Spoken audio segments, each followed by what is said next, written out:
And we're back. You're with Maxim Institute's Select Committee, the podcast about politics that really counts. It's budget time, and I'm joined by Becky and Thomas from Maxim Institute. Good to see you guys. It's the dead rabbits budget. Why? Because Nicola Willis said there were no rabbits to be pulled out of a hat because the previous government, i.e. Labour, nudge, nudge, wink, wink, killed them all. It's obviously election season, but I think names are useful because they give us a good sense of the overview here. Growing up in the pro quarter, I think Chris Hipkins said the smoke and mirrors budget. What do you think, Thomas? Well, first of all, I'm just, really excited to talk about the budget. It's the sort of the Super Rugby final for people who don't have a personality. Super Bowl, it's the highlight of the political year because it sets the agenda for what the government's going to spend. And then immediately the opposition, as is tradition, vote in no confidence of the government at all. So they, put forward their vote to bring down the government entirely, and then it gets shot down because the government has a majority. Having said that, when Nicola Willis was distributing the budget to each of the party members, the warmest handshake she got was from Chris Hipkins. Well, there's a degree of, among kind of long-time politicians, they recognise the game. They have strongly different political ideologies, but, they have to work together. So there is a degree of civility in between the jabs and punches. But the name that struck me was, I think it was the Post who ran with meat and 2 veg, but then an early surplus for dessert. So they're kind of, it's a boring budget. The government does not have a lot of room to move, but there is a surplus at the end. So the context, what we've got here is that the government books have been pretty dire for a few years because we've been running a deficit, taking in less money than we are spending. And at the last budget, it was kind of, are we maybe ever going to return to a balanced budget? Yeah. And now they've managed to, with cuts, bring that forward early by year, barely. So early dessert, the government's trying to pitch themselves as a safe pair of hands. Yeah, and I think there's clearly some politicking going into this as well. Maybe we could call it the mum's tightening her belt budget, but at least she's not flogging you with the belt. Anyway, let's keep moving. Becky, what stood out for you? Yeah, well, another name I enjoyed with the sponge cake budget similarly was because, it's not like a chocolate cake, it's not too exciting, but there's a few good things there. Well, I used to dream of sponge cake. Really? I feel like sponge cake, you just eat it if it's on the table, but it's not like, whoa, what a good birthday I've had. What stood out to me, I quite enjoyed, she said that there'd be a promise to give mothers of new babies 3 days postnatal stay. I feel like that's really important. And then also land in South Auckland for a new hospital in Drury contributed a big amount to the health and then also education. So I thought that was quite great. I guess very mainstream stuff, health, education, fiscal surety. The thing that I really resonated with was the net 2.3 billion capital and 1.2 billion operating. We can break that down, capital versus operating, later, for defence and foreign affairs. So another name, this is the there might be a war sometime soon budget. But actually, this is really important because we're wanting to get the defence budget in New Zealand up to 2% of GDP, which is generally, I think Australia's at around 2%, maybe a bit more. But we're still lagging hugely in the sense that in the last decade, European defence budgets have increased by 30%. Now, we could argue, we're far from the action, it's all hunky-dory. I think there's actually now a greater recognition that we're in a transactional geopolitical environment, and what we receive will be based on what we actually contribute. So we better start reaching into our long pockets.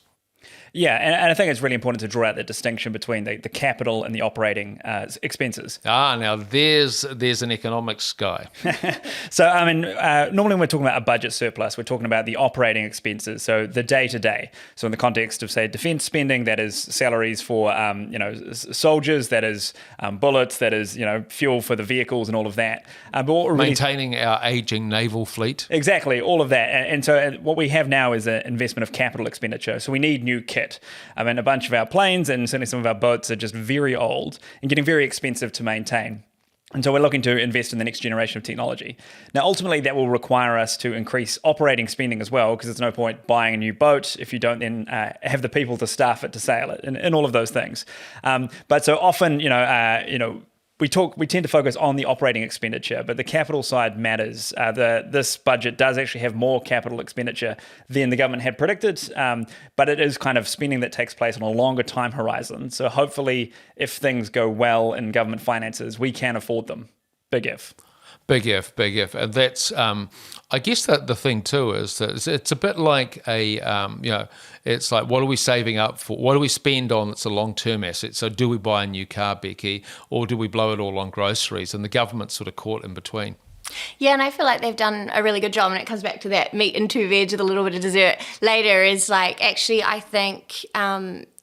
I feel like she's not dropping things that are actually going to harm us in the long term. I feel like she's just taken quite a strategic approach, and that we're all going to benefit as a result. Okay, let's look at, because of course it is election season, in terms of, and look, some of the names again, what was it? I think it was Chris Hipkins again, who had a very long tie in the House. A very, very long tie, just FYI. Robin Hood would not be proud of this budget. How's this shaking down with the opposition, Thomas? Well, obviously, the opposition is having to come out strong and criticise it, because that's sort of their role in the world. But they've been very, very scathing of this budget, because what they see is cuts to kind of crucial services. And so they're saying it's mean, it's harsh, it is a budget that benefits the wealthy. And so, that's framing up for themselves a pretty clear line to run to the election with, kind of cost of living, kitchen table issues. I think the left in New Zealand is very conscious to lean towards economic populism rather than sort of social, cultural issues. In a time where cost of living has been very high, people are less likely to be engaged in some of those more social issues. So, they've got a clear line to the election. And I think now, over the coming weeks, it'll really matter whether they can give more policy detail. They've been criticised for some time now, particularly Labour, for being light on policy going into the election. And I've actually been thinking that criticism isn't really that strong earlier this year, because it was too soon. It was too soon, and they actually have to make promises based on the budget in front of them. They now have, the Treasury is publishing their forecasts where they expect us to go, and so now they can say, given this budget, how would we tax and spend differently? So the pressure will be on over the coming month. Can they actually announce something concrete based on this information? Okay, so it's like the pressure, so new name. The pressure goes back on Labour, ... budget. Well, I think so. And I think one of the things that struck me about how the government announced the budget was that there was just a lot more swagger than I think they've had previously. They're kind of elected on the back of, wanting to get the government books in order and cost cutting, but they've seemed a bit hesitant or diffident or unsure of themselves, and they've talked about that in the past.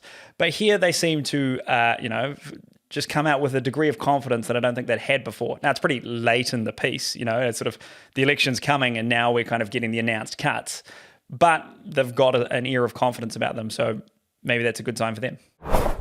Have you ever wondered why people seem to feel more disconnected nowadays? They're unsure of where they belong, yet paradoxically, we seem to be more tribal.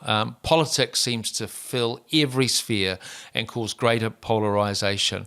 Well, the Australian academic Dr. Sarah Irving Stonebreaker believes it's because we live in an ahistoric age. If this idea is interesting to you, then come and hear her speak at the Pullman Hotel on July the 17th. It's Maxim's annual Sir John Graham lecture.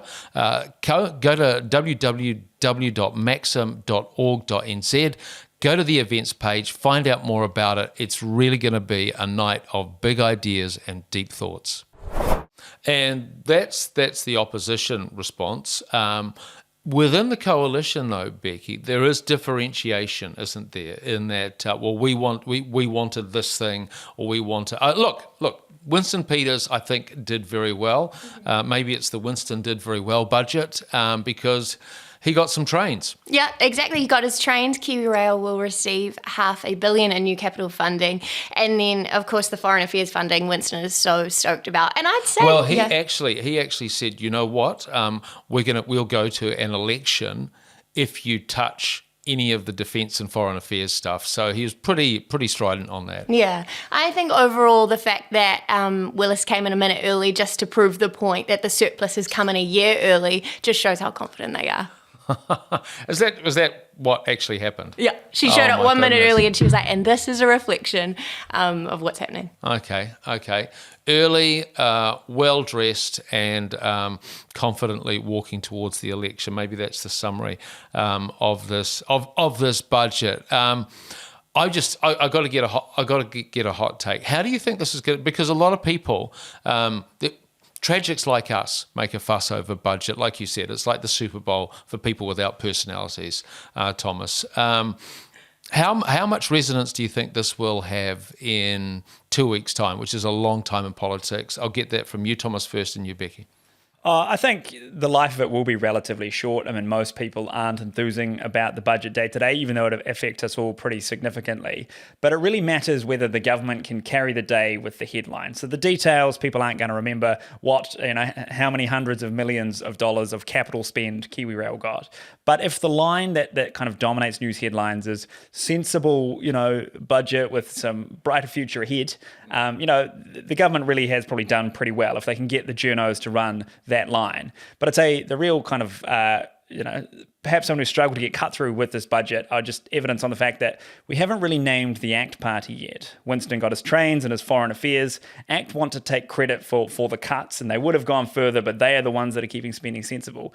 But they may not get as much cut through as what Winston did, bringing home some pork for his portfolios. Isn't it? Yeah, that's an interesting difference there in that, we didn't get the cuts we wanted. What kind of electoral message is that, Becky? Does that have the same resonance? Yeah, well, I mean, I think if you're expecting like a big cost of living relief package or an election year surprise, you will be disappointed. Those families who are doing it tough right now, I don't think they're going to be watching with bated breath and really excited about what this budget says. But I do think there's a general... Unless they live in Drury, because they're That's getting true, a new and they get the hospital. hospital, yeah. Or if you're a musician, because musicians are actually getting quite a good deal out of this. What? Wait, tell me more. Okay, well, they're paying to keep RockQuest in schools, and then they're also giving a small one-off fund of $5.6 million to buy musical instruments for primary schools.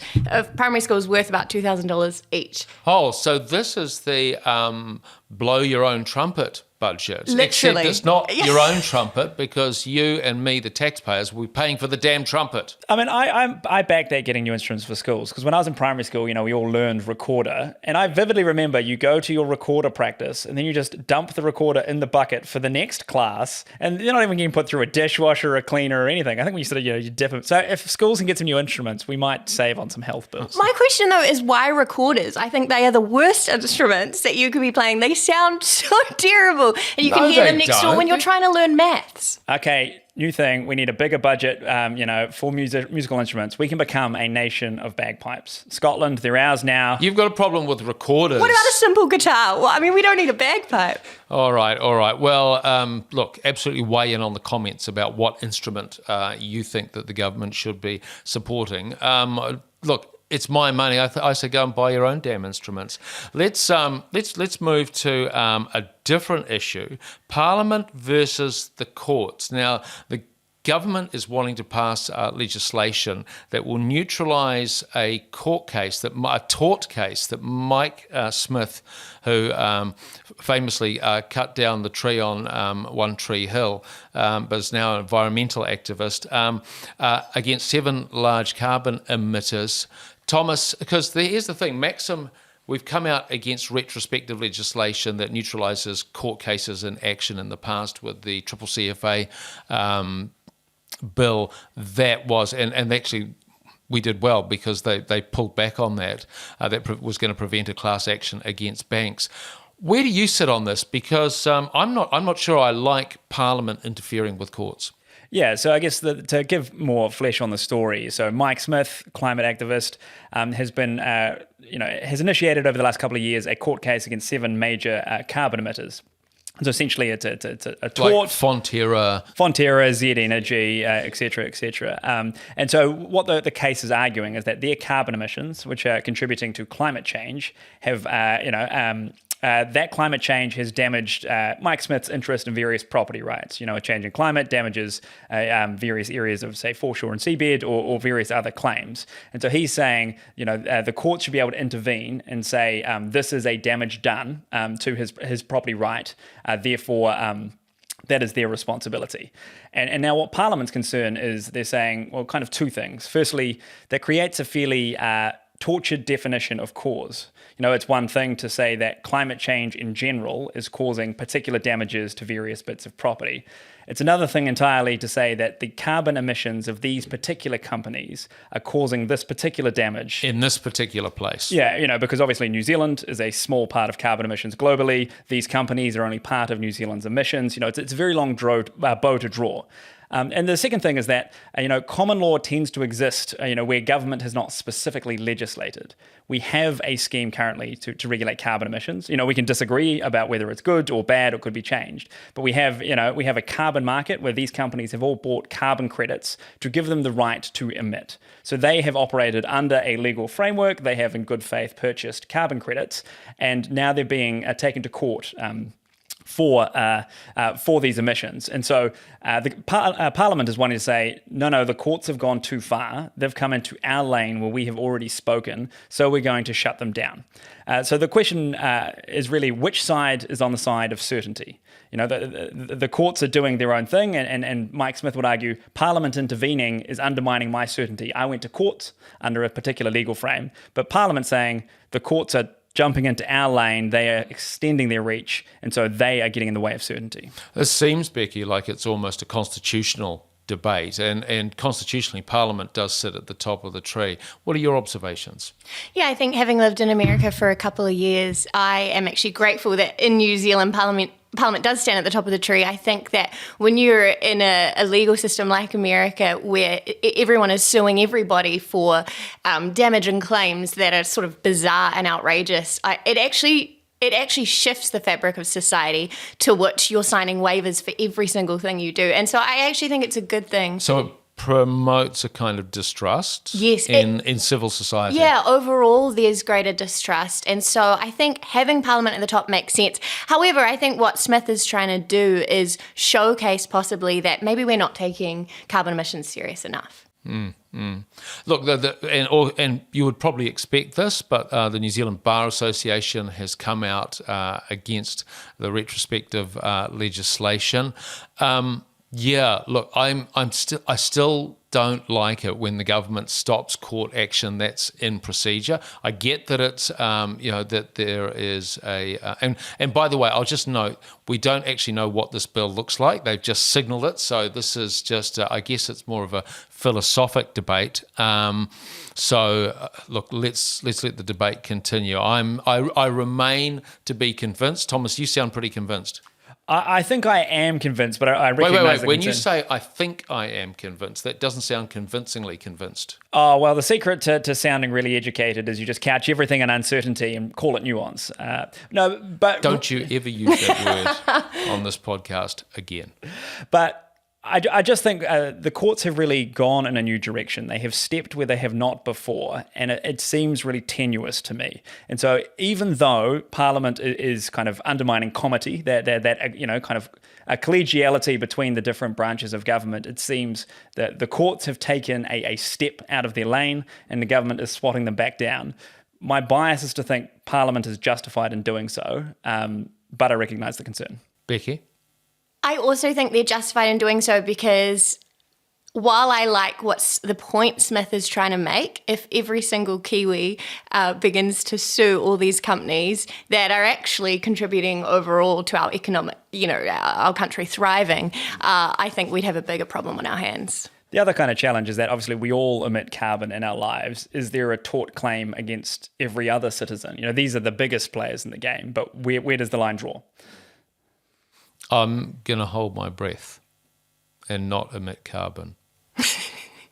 Can't do it. Okay, we're going now to Fantasy Beehive. Let's just quickly, top line, Becky, who did you pick and why? I picked Nicola Willis, no surprises there. I felt that she did well, and I loved the way she walked in a minute early and was confident in what she was presenting in this year's budget. It might not be a cheesecake or a chocolate cake, but I think that what she presented to the average Kiwi is great. And you picked her because she was going to be presenting the budget this week. Okay. What about you, Thomas? Well, so I picked Chris Pink as my lead player. There'd been a lot of kind of chatter about defence spending for the budget, and obviously that had been signalled with his predecessor, Judith Collins. So defence was going to get a big win, and I was excited there.